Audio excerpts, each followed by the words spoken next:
Banyak kisah menarik dan misteri yang diceritakan oleh prajurit TNI dalam bertugas. Seperti kisah perjuangan seorang prajurit di Medan, Papua. Tanah Papua dikenal berat dengan hutannya yang begitu luas. Kisah ini tertulis dalam buku Kopassus untuk Indonesia karya Iwan Santosa dan E.A. Natanegara.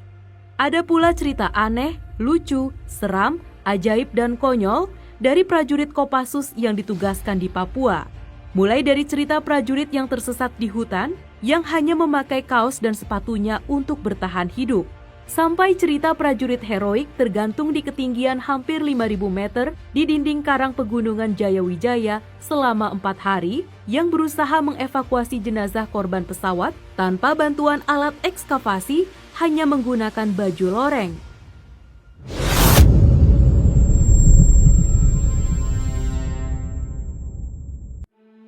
Seperti kisah seorang anggota Kopassus lainnya, dalam buku itu namanya disamarkan dengan nama Pak Selvanus atau bukan nama asli. Saat dikirim ke Papua, Selvanus ditempatkan sebagai komandan pos di Timika yang waktu itu sangat rawan karena keberadaan Kelly Kwalik dan Thaddeus Yogi yang cukup rajin membunuh tentara. 2 pekan sekali Selvanus mendengarkan ada anggota TNI yang terbunuh. Sampai suatu hari, turun perintah dari Pangdam untuk menggerebek suatu desa markas OPM yang jaraknya 6 hari jalan kaki dari pos Timika. Selvanus meminta prajurit-prajurit terpilih dari Batalion 752 Sorong untuk dibawa menyerbu desa markas OPM. Pasukan tersebut berangkat pada bulan Oktober. Di hari kelima, mereka bertemu sungai dengan arus yang sangat deras untuk diseberangi. Dari 10 prajurit, 1 personel berhasil menyeberangi sungai tersebut. Saat prajurit ke-6 ingin menyeberangi, lucunya prajurit itu tidak bisa berenang. Kebetulan saya jago berenang. Jadi ketika saya lihat prajurit itu masuk ke dalam pusaran air di tikungan sungai, saya juga ikut menyelam. Akhirnya ia terbuang dan terus saya ikuti. Sampai suatu titik sungai itu hilang jadi air terjun, ya saya minggir, kata Selvanus. Sampai akhirnya dia menepi, tinggallah Selvanus sendirian di hutan Papua yang berada di ketinggian 4.000 meter di atas permukaan laut, memakai baju basah dan tanpa bekal sama sekali. 5 orang sudah menyeberang, 3 orang belum menyeberang, dan saya hanyut bersama si kopral. Ini adalah satu-satunya motivasi saya untuk bertahan dan mencari si kopral, karena anak buah saya yang di sungai pasti bisa saling menolong, ujar Selvanus. Besoknya, walaupun tidak makan seharian, Selvanus masih optimis anak buahnya tersangkut dan masih selamat. Disinilah mungkin saya terlalu asyik mencarinya, sehingga ketika mau balik saya sudah tidak bisa kembali lagi. Di kepala saya harus mencari arah ke Timika untuk lapor ke komandan dan melanjutkan mencari anak buah yang hilang. Tidak terasa sudah masuk hari keempat.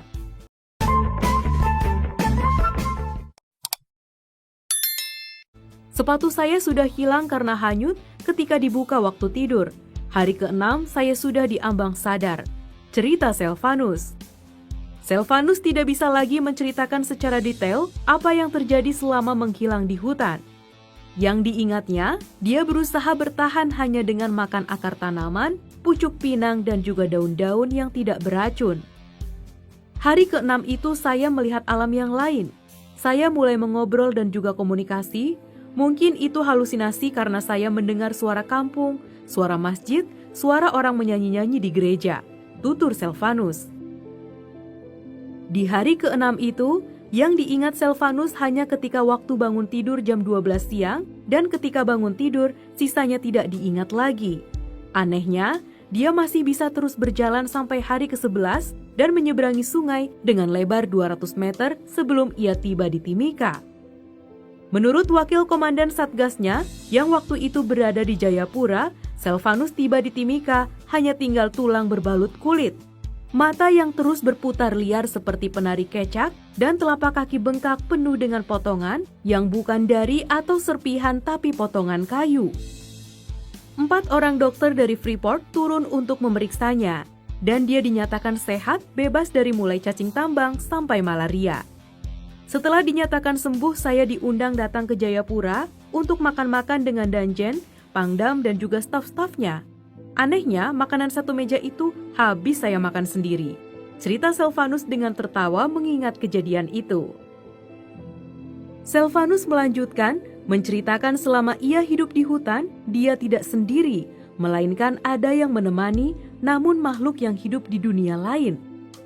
Saya makan banyak begitu bukan balas dendam, tapi rupanya ada yang ikut. Tiba-tiba yang saya ingat bahwa saya selama di hutan memang selalu ditemani 3 orang. Kalau matahari sudah terbenam, satu memijat kaki, satu memijat pundak, dan satu lagi berbagi rokok dengan saya. Alamnya sudah lain. Motivasi saya waktu sadar kalau jam 12 siang tinggal bagaimana nasib pasukan saya. Kata Selvanus menceritakan kisah anehnya itu. Setelah kejadian itu, Selvanus pun dibawa ke orang pintar untuk dimandikan pada jam 12 malam dengan air bunga. Selesai dimandikan, dia hanya mengajukan satu pertanyaan. Kok saya ada di Jayapura? Cerita Selvanus selamat setelah hilang belasan hari di tengah hutan Papua menyimpan hal yang sangat misterius. Namun dari cerita Selvanus ada contoh luar biasa, yaitu seorang komandan TNI yang tidak meninggalkan anak buahnya saat dalam bahaya. Demikianlah pembahasan kita kali ini. Saksikan terus video-video menarik lainnya dari channel Top Info untuk menambah wawasan dan juga pengetahuanmu.